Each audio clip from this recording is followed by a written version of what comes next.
మెదక్ జిల్లా వెల్దుర్తి మండలంలోని పలు ప్రభుత్వ పాఠశాలతో పాటు అంగన్వాడీ కేంద్రాలను ఎంపీపీ స్వరూప నరేందర్ రెడ్డి ఆకస్మికంగా తనిఖీ చేశారు. ముఖ్యంగా రాష్ట్ర ప్రభుత్వం విద్యకు పెద్దపీట వేస్తుందని, అమ్మ ఆదర్శ పాఠశాలను అనేక డబ్బులు ఖర్చు పెట్టి ప్రైవేట్ బడులకు ధీటుగా ప్రభుత్వ బడులను తీర్చిదిద్దుతుందని, ప్రభుత్వ బడులలో విద్యార్థుల సంఖ్యను గణనీయంగా పెంచవలసిన బాధ్యత ఉపాధ్యాయులతో పాటు గ్రామ పౌరులపైన కూడా ఉందని ఈ సందర్భంగా వారు తెలిపారు. ఈ కార్యక్రమంలో MPP vice president Angadipeta Sudhakar గౌడ్తో పాటు మండల పార్టీ అధ్యక్షుడు మహేష్ రెడ్డి, సీనియర్ నాయకులు నరసింహారెడ్డి, తలారి మల్లేశం తదితర నాయకులు పాల్గొన్నారు.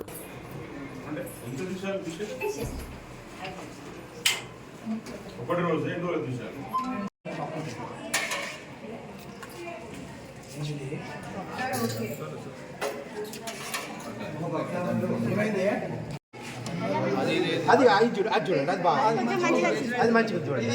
స్కూల్ ఉన్నాయి.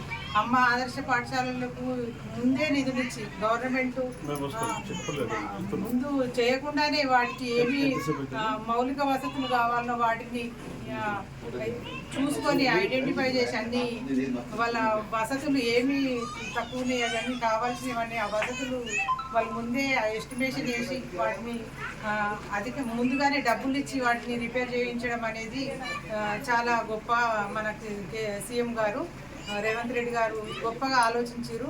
అదేవిధంగా ప్రైవేటుకు దీటుగానే పొద్దున రాగిజావ ఇవ్వడం కానీ, మధ్యాహ్నము భోజనం పెట్టడం కానీ, ప్రతి స్కూళ్ళల్లో ఇప్పుడు స్కూల్ బదిలీ అయిన టీచర్లను కూడా ప్రతి స్కూల్కు పంపించి ఎక్కడ కూడా స్కూల్లో టీచర్స్ ఇబ్బంది కొరత లేకుండా కూడా చూడడం జరుగుతుంది. ప్రైవేటుగా ధీటుగా అంటే గవర్నమెంట్ స్కూల్లో చదివిన వాళ్ళకి మనకి ఇంటర్కు వాళ్ళు ఫుల్ ఏ నిధులు లేకుండా పిల్లల్ని మేము ముందుకు తీసుకెళ్తాం అనే విధంగా మన సీఎం గారు చెప్పారు. కాబట్టి ప్రైవేటుగా ధీటుగా గవర్నమెంట్ స్కూళ్ళను మన సీఎం గారు ముందు బలోపేతం చేస్తున్నారు. మరిన్ని అప్డేట్స్ కోసం మా ఛానల్ని సబ్స్క్రైబ్ చేయండి.